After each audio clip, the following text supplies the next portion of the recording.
Les grandes créatures atterrirent un jour sur Terre. Elles goûtèrent à nos ressources et élurent domicile auprès de nous.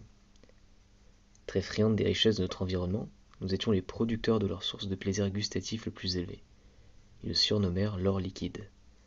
Nous devinrent pour eux des dieux, des divinités, des symboles de force, de santé et de richesse. Avec le temps, les créatures développèrent une réelle addiction pour nommer et en demandaient toujours plus.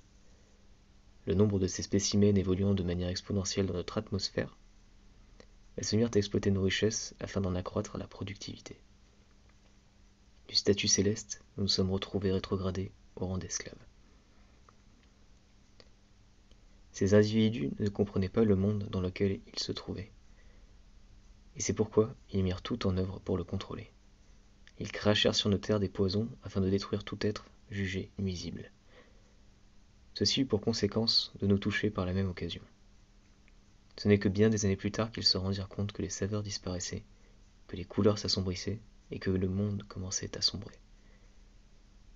Ces êtres comprirent le lien établi entre nous et ces phénomènes et en conclurent que leur survie dépendait de la nôtre. Un jour, nous entendîmes parler d'une cité s'étant établie dans le sud de la France, une oasis dans laquelle la nourriture et l'eau abondent, où nous pouvons nous promener sans risque d'être tués ou empoisonnés. Un havre de paix dans lequel ces espèces et nous communiquons afin de rétablir ce monde.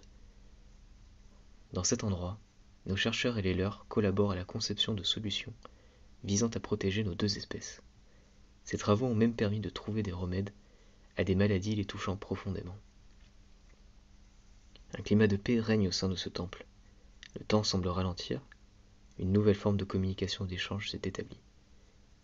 Ils nous observent, et nous les observons, tels des sentinelles avec pour objectif commun de redonner à notre monde ses saveurs et couleurs perdues.